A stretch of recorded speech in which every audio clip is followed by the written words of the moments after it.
viceministro de Economía para comparecer ante ustedes, para hacer algunas explicaciones breves y adicionales al decreto que fue firmado el día viernes en relación a las modificaciones del costo promedio equivalente que afecta al FONASA.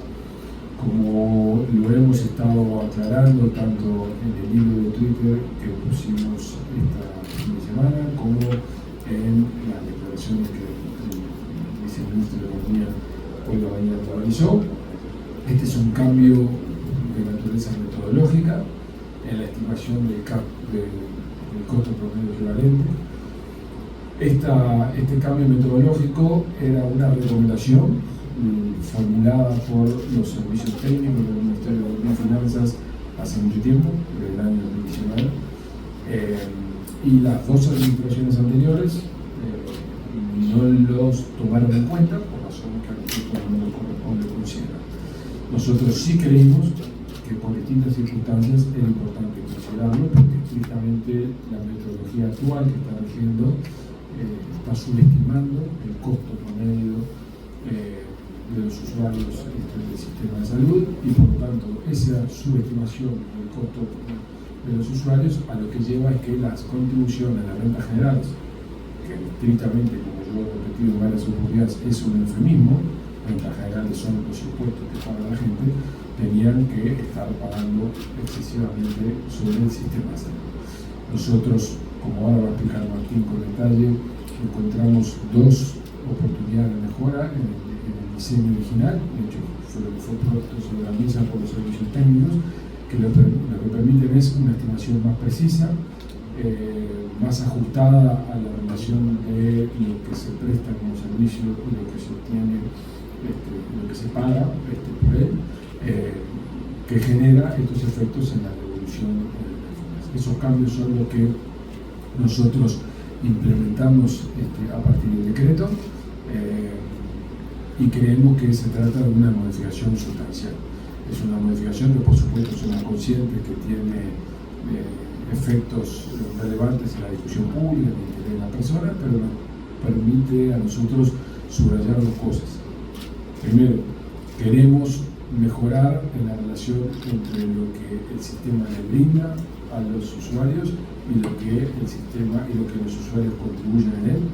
Habrán estado viendo en las últimas semanas la ministra de Salud Pública, el Ministerio de Salud Pública, con el Ministerio de Economía y Finanzas, con el apoyo del Ministerio de Economía y Finanzas, han estado divulgando nuevas prestaciones que se han puesto sobre la mesa. Esas nuevas prestaciones tienen que ver con la revisión de lo que el sistema provee, y de la misma manera que se hicieron revisiones respecto a lo que el sistema provee, a lo que el sistema ofrece, también entendimos que era necesario hacer revisiones sobre cómo se financia el sistema. Eso es lo que estrictamente estamos haciendo. Estos cambios, en nuestra interpretación, a partir de lo que nuestros servicios jurídicos nos informan, no requieren cambios legales, porque estrictamente la metodología está establecida en el decreto, no introducen ningún cambio en el derecho de los usuarios a tener devolución. Eso no se modifica, la devolución sigue estando vigente. Lo que simplemente ocurre es que hay un cambio en cómo se calcula el costo promedio, y a la medida que el costo promedio integra el criterio de la devolución, afecta la devolución de los usuarios. Nosotros, además, estamos, como está establecido en las declaraciones que hemos estado formulando en las últimas horas, queremos subrayar que las contribuciones, los aportes mínimos que realizan los trabajadores no dependientes no van a verse afectados por este cambio en la metodología del costo promedio equivalente. Esto lo queremos subrayar porque estrictamente en la actualidad, legalmente, las contribuciones, estos aportes mínimos están atados al costo promedio equivalente por vía legal. No obstante lo cual, no es el propósito del gobierno que las personas que trabajan en relación de no dependencia hagan un mayor aporte, mayores contribuciones, y por tanto lo que hemos decidido, lo que hemos acordado con el Banco de Previsión Social, es que por ahora los aportes van a seguir siendo exactamente los mismos, porque no hay modificación al respecto, hasta que tengamos una ley aprobada que separe el concepto de costo promedio equivalente de los aportes mínimos, de manera tal de que esos dos caminos transiten de manera independiente, algo que debería haber ocurrido desde el primer momento, pero que por razones que yo desconozco por lo menos no fue así. Así que estos son los cambios. Como ustedes saben, ha sido anunciado que vamos a ser convocados por la Comisión Permanente del Parlamento a dar explicaciones sobre los fundamentos técnicos y los efectos que esta medida tiene, que con mucho gusto, y como no puede ser de otra manera, nosotros lo vamos a hacer. Pero ahora, si ustedes me permiten, me parece que es importante que Martín haga algunas consideraciones técnicas descriptivas y introduzca algunos aspectos numéricos de lo que nosotros estimamos que son efectos de la medida, y después, por supuesto, abriremos instancias para sus preguntas. Muchas gracias. Bueno, buenas tardes. Vamos a tratar de ser lo más claro y didáctico posible en un tema que es complejo y que la propia discusión pública que ha generado demuestra que muchas veces ha dado lugar a malas interpretaciones, y por eso nos parece muy importante aprovechar esta instancia para aclarar cuál es la situación actual y qué es lo que está cambiando a partir del decreto que se firmó y cuáles son las razones. Para empezar, es decir, primero hemos estado hablando del costo promedio equivalente. Es importante tener claro a qué refiere el costo promedio equivalente, que está definido en la ley 18.211. El costo promedio equivalente esencialmente lo que refleja es el costo que le genera al Seguro Nacional de Salud la atención que el seguro le da a cada uno de los beneficiarios a lo largo de su vida. Ese es el concepto del costo promedio equivalente. Es decir, es un costo promedio que el seguro tiene para dar cobertura de salud a todos los beneficiarios del seguro. ¿Cómo se calcula hasta el momento? Bueno, como la idea es que esto refiere al costo durante toda la vida de los beneficiarios, es necesario precisar desde qué momento se computa el costo, básicamente dado por las cápitas que el FONASA le paga a las instituciones, a las mutualistas, a ACE, desde cuándo se computa y hasta qué momento se toman en cuenta el valor de esas cápitas, que como todos sabemos, las cápitas van variando según sexo y edad, y son en líneas generales crecientes. Cuanto mayor somos, más es el valor que el FONASA le paga a las instituciones, porque mayor es el costo que le generan las instituciones darle la cobertura de salud a las personas mayores. ¿Cómo se calcula hasta ahora el costo promedio equivalente? Bueno, esa idea del costo a lo largo de la vida, de acuerdo a la reglamentación que se previó en su momento, en el año 2011, cuando se implementó este concepto, se calcula desde el momento en que las personas nacen hasta que mueren, tomando en consideración la expectativa de vida de las personas, que son 75 años en el caso de los hombres, 81 años en el caso de las mujeres. Esa es la forma en que hoy se calcula, es decir, abarca toda la vida, desde que nacemos hasta que, digamos, la fecha, la edad de vida de acuerdo a las expectativas de vida vigentes. El hacerlo de esta manera subestima el valor que el costo promedio equivalente, o sea, arroja un costo que termina siendo menor al que el seguro efectivamente enfrenta en la actualidad. ¿Por qué? Bueno, básicamente por dos razones. En primer lugar, porque el Seguro Nacional de Salud se creó en el año 2008, está funcionando desde enero del 2008, por lo tanto está por cumplir 18 años. Esto quiere decir que ninguna persona mayor de 18 años ha tenido cobertura durante toda su vida. Solo los menores de 18 años efectivamente han tenido cobertura durante toda la vida. El resto de las personas se fueron incorporando ya cuando eran mayores. En mi caso personal, a los 39 años empecé a tener la cobertura del seguro. Y esto es un dato que no es menor. ¿Por qué? Bueno, porque precisamente el valor de las cápitas, o sea, lo que el seguro le paga a las instituciones, en el tramo de edad de 1 año hasta 44, esos tramos de edad son los tramos más baratos. Son los tramos en los cuales se le paga menos a las instituciones. ¿Por qué? Porque consultamos menos al médico, generamos menores costos. Y por lo tanto, cuando consideramos toda la vida, desde que nacemos en adelante, estamos tirando abajo artificialmente el costo que el seguro tiene, porque hubo un periodo muy grande de nuestra vida, dependiendo de la edad de cada uno, en el cual, en ese tramo barato de cápitas bajas, el seguro no nos dio cobertura.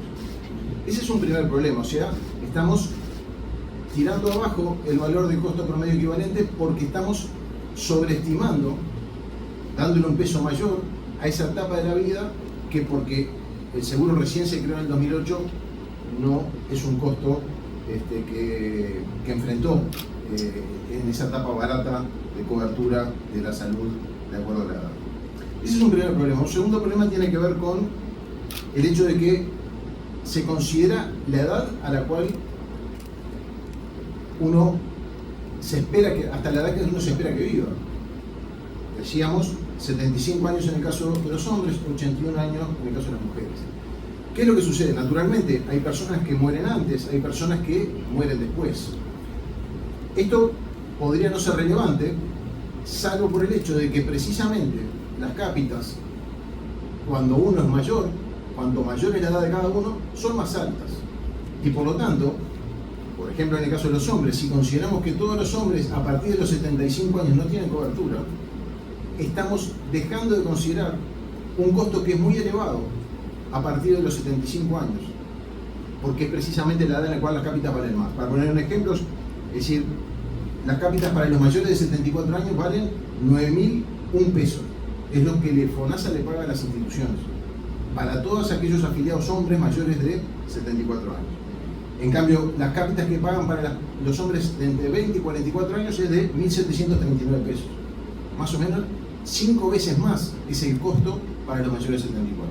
Si consideramos que todos los hombres se mueren a los 74 años, claramente cuando calculamos el promedio del costo que le generamos al seguro, estamos dejando de lado en el cálculo esa etapa de la vida en la cual al seguro le salimos mucho más caro porque la cápita es más cara, porque el costo de la atención de nuestra salud también es mayor. Esos son los dos problemas que tienen la forma de cálculo que en la actualidad se aplica. El resultado de los dos problemas es que el costo promedio equivalente que se calcula termina siendo menor al costo que efectivamente asume el seguro para darnos la cobertura de salud. Por ese motivo es que se introducen en el decreto dos modificaciones.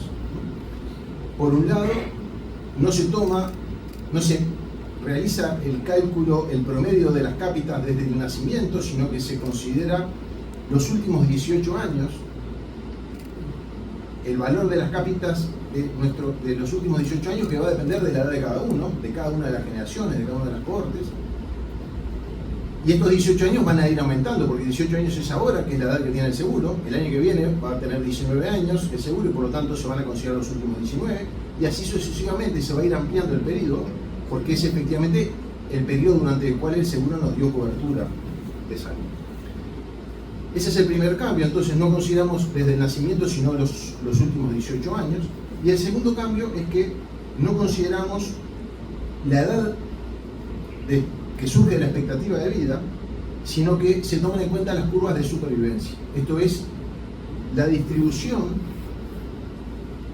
de la edad que efectivamente cada generación, cada cohorte de edad de personas se espera que tenga de acuerdo a las expectativas de vida. Esto quiere decir que va mostrando cómo se va distribuyendo la esperanza de vida específica de cada una de las personas que integran cada una de las generaciones, cada una de las cohortes. Entonces, esto nos permite aproximarnos de manera mucho más precisa al costo que efectivamente le genera al seguro la atención y la cobertura de nuestra salud. Esos son los dos cambios, que claramente son cambios metodológicos, que lo que hacen es implementar el criterio que está previsto y definido en la ley. Por eso que nosotros sostenemos que esto es una cuestión absolutamente de índole reglamentaria, que no requiere ninguna modificación legal. El otro elemento que nos parece importante resaltar es, bueno, ¿por qué se está haciendo en este momento del año? Bueno, lo estamos implementando en este momento porque es precisamente a fin de año cuando se revisan y se reajustan el conjunto de precios y parámetros vinculados a nuestro sistema de salud. Se ajusta la cuota FONASA, se ajustan las cuotas individuales, se ajustan todos los parámetros, incluido el costo promedio equivalente. Y por eso era este el momento en el cual correspondía hacer una actualización de la metodología y establecer un nuevo valor. Ahora bien, como planteaba el ministro, este es el cambio que se introduce en la forma en que se calcula el costo promedio equivalente. Esto tiene un impacto en la devolución del FONASA, porque ¿cómo funciona la devolución del FONASA de acuerdo a lo que prevé la ley? Bueno, la idea es que se van a devolver aquellos aportes que todos los trabajadores, dependientes y no dependientes, realizaron por encima de lo que es el costo promedio equivalente, incrementado en los porcentajes que la ley y el decreto reglamentario establece. La idea es decir, por tratarse de una contribución a la seguridad social, tiene que existir una razonable equivalencia entre lo que aportamos y las contraprestaciones que recibimos, las prestaciones, en este caso de salud, que estamos recibiendo. Y por lo tanto, lo que excede del valor de esa prestación se devuelve. Ese concepto se mantiene absolutamente inalterado. Es un derecho que está establecido por la ley y que corresponde por la naturaleza de contribución a la seguridad social. En la medida que se está modificando el cálculo para reflejar con mayor precisión el costo que al seguro le generamos cada uno de nosotros en la cobertura de nuestra salud, naturalmente eso va a tener también una implicancia en términos de devolución.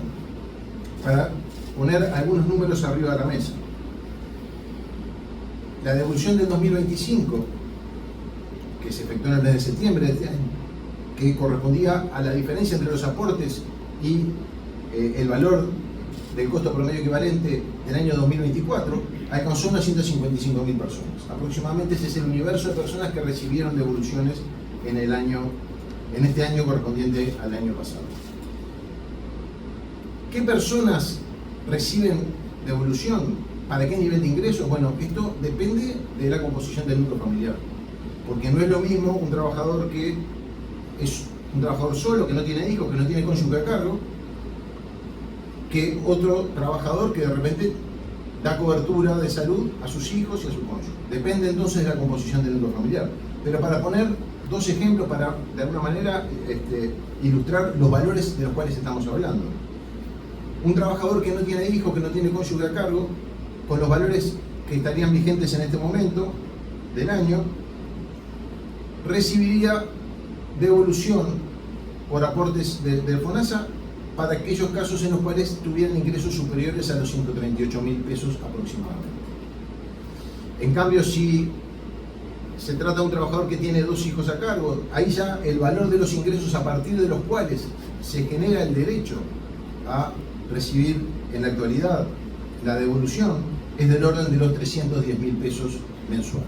Esos son los valores que terminan determinando ese universo que este año fue de 155.000 personas. A partir de estos cambios en el costo promedio equivalente, nosotros estimamos que esta cifra se va a reducir. Pero es importante también hacer una precisión y una aclaración previa. Estos cambios no van a afectar la devolución del año 2016. La devolución que 2026, perdón. La devolución que se va a hacer en septiembre del 2026 se va a hacer manteniendo los criterios que actualmente están vigentes y por lo tanto no va a tener ninguna afectación. Esto recién va a impactar en la devolución que se va a aplicar en el mes de septiembre del 2027, que va a corresponder a los aportes que se van a realizar durante el año 2026. Nosotros estimamos que estos cambios van a impactar en una reducción del universo del colectivo de trabajadores y trabajadoras que reciben devolución del orden de entre las 60 y 70.000 personas que no recibirían en el año 2027 la devolución, con un impacto en términos de una menor devolución global que realiza el FONASA del orden de los 70 a 80 millones de dólares. Esas son las cifras que en este momento nosotros podemos estimar en base a lo que es la distribución y la realidad actual de la cobertura del Seguro Nacional de Salud. Como decía el ministro, esta menor devolución va a implicar también una reducción del déficit que tiene el FONASA, porque va a implicar un aumento de los ingresos que tiene el FONASA. Para de vuelta poner en contexto, en el año 2024, que es el último dato para el cual tenemos los datos cerrados, el déficit del FONASA se ubicó en torno a los 820 millones de dólares. Aproximadamente esa fue la cifra con el cual cerró el año pasado el déficit del FONASA. Y bueno, en la medida que en el 2027 va a haber una menor devolución, ese déficit se va a reducir, lo cual va a implicar un menor aporte de rentas generales, que como decía el ministro, en definitiva es un menor aporte de toda la ciudadanía. El otro elemento que nos parece importante resaltar tiene que ver con el hecho de que, más allá de que naturalmente esto tiene un impacto fiscal, porque estos números que recién compartíamos muestran que efectivamente estos cambios generan un impacto fiscal, la motivación no tiene que ver con razones de naturaleza fiscal, sino que, como bien explicaba el ministro, esto surge de una propuesta, un planteo que realizaron los servicios técnicos del Ministerio, atendiendo a los problemas de diseño que actualmente tiene el cálculo. Por lo tanto, un elemento que hasta el momento se viene calculando de una manera que no es la correcta, este gobierno resolvió que correspondía, tomando las propuestas de los servicios técnicos del Ministerio, poder ajustar e implementar el cálculo del costo de una manera más ajustada y, por lo tanto, proceder a hacer la devolución que corresponde, la que efectivamente supera, los aportes superan lo que es el costo que efectivamente tiene para el seguro la cobertura de salud de todos los beneficiarios a los cuales da amparo el Seguro Nacional de Salud. Hasta allí básicamente los elementos que queríamos compartir con ustedes, cómo es el cálculo actual, cuáles son los problemas y cuáles son los cambios que se van a introducir, así como los impactos cuantitativos que estas modificaciones generan. Me permito subrayar dos aspectos de lo que ha estado comentando el viceministro. Lo primero, este es un problema largamente identificado de diseño del sistema. Lo que este gobierno está haciendo es enfrentando el problema y corrigiendo la solución. Eso me parece que es muy importante, porque la razón por la que estamos haciendo esto es porque somos conscientes, a partir de los informes técnicos, de que la forma en la que estamos estimando los costos de gestión del sistema son defectuosos. Y por lo tanto, uno, cuando tiene esa evidencia, no puede hacer otra cosa que corregir. Puede haber circunstancias o momentos del tiempo que hayan obligado a las autoridades a no tomar esta decisión. Nosotros entendemos que no hay ninguna razón ni ninguna circunstancia en este momento que impida tomar la decisión, porque es una decisión que va en la dirección correcta en relación a la gestión de los recursos públicos. Entendemos que es un tema complejo, es un tema árido, entendemos también que afecta a intereses, porque se trata de que hay personas que van a tener una menor evolución de la que teníamos prevista o la que han tenido en los últimos años, pero entendemos que es el camino que hay que recorrer para balancear las prestaciones con los costos que el sistema tiene. Eso para nosotros es el elemento central. Y sobre todo, tomando en cuenta de que se trata de una afectación que permite a las rentas generales o a lo que son los otros recursos del Estado tener un menor compromiso. Esas son básicamente las razones que nos han traído hasta aquí, y por eso lo entiendo. Así que ahora, si ustedes tienen preguntas o comentarios, con gusto podemos recibirlos. ¿Qué tal?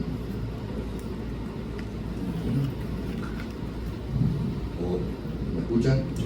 Bien. Concretamente, porque fue bastante ardua la explicación técnica, pero concretamente... Pero perdón, déjame hacer una presión sobre eso. Esto no se puede hacer de otra manera.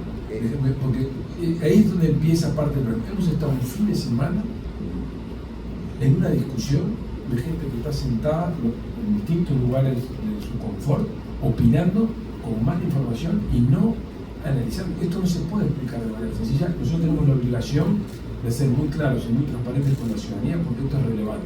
Pero esto fácil y sencillo no es. Si fuera sencillo y fuera fácil, no nos daría tanto trabajo explicar. La explicación la tenemos en vivo durante toda la conferencia. No, no digo por ti, simplemente yo me pongo en el lugar del contribuyente y soy uno de los involucrados. Es qué certeza tiene aquella persona, aquel contribuyente que habitualmente viene recibiendo la devolución, si va a estar comprendido justamente en estas modificaciones o va a poder contar con ese dinero. Hay una forma de que cada uno pueda definir si está comprendido dentro de la modificación, si va a seguir teniendo la devolución o se le va a interrumpir.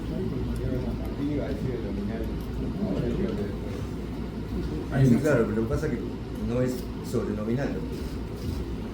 Sí, digamos, el valor del costo promedio equivalente a partir de enero del 2026 va a estar establecido en 6.693 pesos.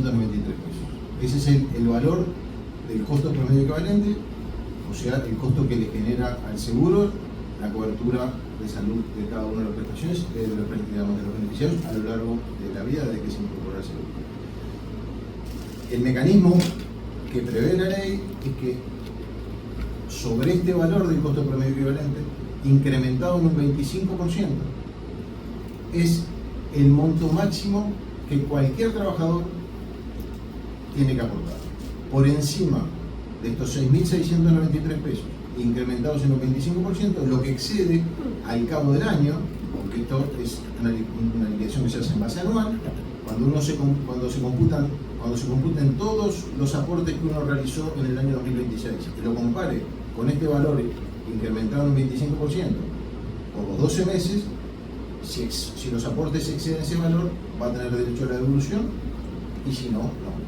Como todos los años, el BPS va a informar, porque el BPS es quien realiza la liquidación del Banco de Previsión Social, y por lo tanto, como ha sucedido hasta el momento, al momento de la liquidación, el Banco de Previsión Social va a comunicar a todos los trabajadores y trabajadoras que tienen derecho a cobrar la devolución el monto que les corresponde cobrar. Pero la forma de poder determinar si me corresponde o no, estrictamente es esa, que es la que surge de la ley y del decreto reglamentario, que es lo que se aplica hasta el momento. Lo único que cambia acá es el valor de referencia, pero simplemente la mecánica y la forma de determinación de la devolución es exactamente la misma. Buenas tardes, por acá Martín Duarte de Televisión. Dos consultas, una vinculada a la recaudación que va a haber por este cambio de metodología. Se habla de 80 millones de dólares anuales. ¿Qué impacto va a tener en el sistema de salud concretamente? Hace algunas horas la ministra Lustén me hacía referencia que habría una mejora. ¿Se volcará íntegramente? ¿Cómo se va a repartir esos nuevos ingresos económicamente y vinculados directamente al sistema de salud?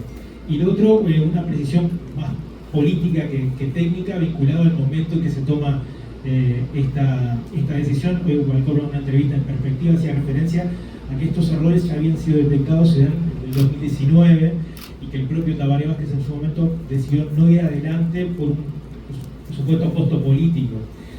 La consulta, incluso vinculado a las críticas que hay desde la oposición, es cuándo se barajó este cambio metodológico para aplicar, más allá del momento del año, y si de alguna forma creen que debería haberse comunicado en campaña, vinculado que, si bien tácitamente no es o técnicamente un impuesto, pero sí tiene un impacto económico en el bolsillo. Gracias. Como explicó Martín con claridad, lo que estamos hablando es un ajuste de las contribuciones, de las devoluciones, y por lo tanto una menor afectación de rentas generales. ¿Cómo se van a usar esa menor afectación de rentas generales? Dependerá del ejercicio de la política económica, donde por supuesto la salud está contemplada. La salud y la infancia y la adolescencia ocupan más del 50% del incremento presupuestal establecido, y por lo tanto ahí está contenida parte de la respuesta a lo que tú estás planteando. ¿El 100% de estos cambios va a ser volcado íntegramente al sistema de salud? No, pero una parte importante sí, por lo que han sido las políticas de prioridad de la selección de mercado. ¿Cuándo fue decidido? La semana pasada, el Poder Ejecutivo tomó una decisión. La decisión fue tomada por el Poder Ejecutivo en una reunión en la que yo participé hace algunos días. Eso no quiere decir que nosotros, como equipo económico, esto no lo tuviéramos planteado y lo hubiéramos propuesto y lo hubiéramos tomado como iniciativa hace algunos meses, bastante después de haber asumido. Por lo tanto, difícil que este tema hubiera podido entrar en campaña. Ahora, ustedes igual se imaginarán que este tema en campaña no hubiera tenido muchos exapientes, digamos, ¿no? Imagínense cómo es una campaña electoral.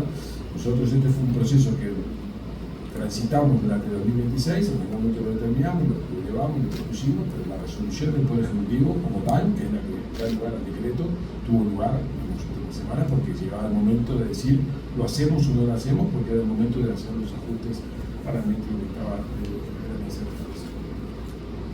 Pero yo este tema en campaña no tenía ni idea, difícilmente a mí se me hubiera podido ocurrir.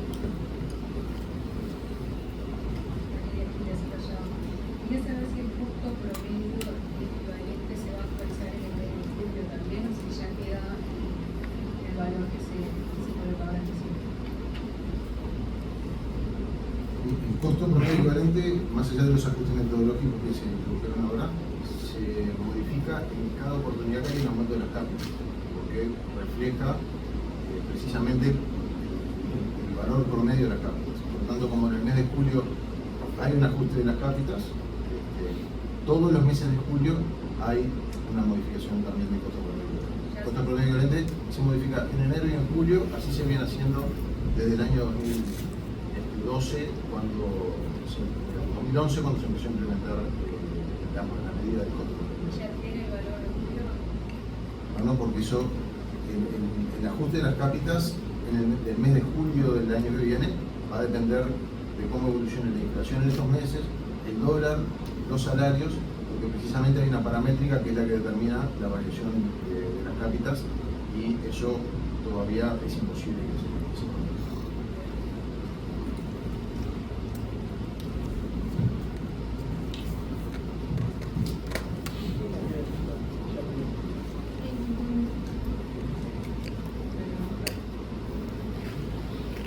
Cuando el cambio legal que se promoverá por la situación de los trabajadores independientes, ahí el criterio diferenciado de los trabajadores independientes, el cambio se ve distinto, como pueden decir. Esta es una modificación que afecta a todos los trabajadores, dependientes e independientes. Eso no hay una distinción. La única distinción que estamos diciendo nosotros es que los aportes mínimos de los trabajadores no dependientes tienen una relación con el costo promedio equivalente que nosotros vamos a separar precisamente porque si no lo hiciéramos tendríamos una modificación de los aportes mínimos que no es parte de lo que nosotros queremos corregir, eso va por otro lado. Pero la medida que estamos poniendo sobre la mesa afecta a todo el universo de trabajadores que hoy devuelven al sistema. Un comentario para reafirmar, porque este es un tema sobre el cual ha habido confusión, nos parece importante que quede meridianamente claro. El decreto modifica el costo promedio equivalente. Eso va a impactar en la devolución del FONASA para todos los trabajadores, dependientes y no dependientes. A su vez, el costo promedio equivalente es la referencia que la ley previó para los aportes mínimos de los trabajadores no dependientes. Que en realidad ese aporte no debería, no hay un fundamento de que tenga que estar atado al costo promedio equivalente. Entonces, lo que nosotros vamos a promover es que se desvincule el aporte mínimo del costo promedio equivalente, de forma tal que esta modificación en el costo promedio equivalente no impacte en el aporte mínimo que tienen que hacer los trabajadores no dependientes, profesionales y no profesionales, mes a mes. Eso no va a tener ninguna modificación porque hasta tanto eso no se modifique, el Banco de Previsión Social lo que resolvió fue mantener los valores que se venían aportando hasta el momento con los ajustes que corresponderían aplicar en ausencia de este cambio metodológico.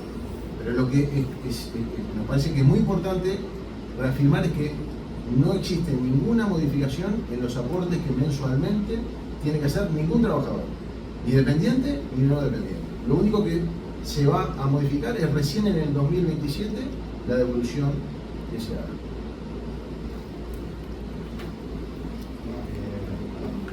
Quería consultar el secretario dijo que para última más o menos salario nominal 558.000 y los separado.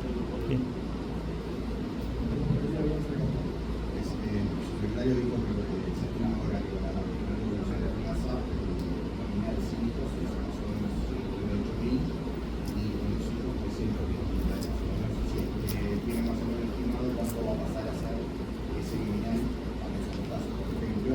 si hay algún impacto que se habla un poco sobre el tema del aporte patronal y el cumpleaños.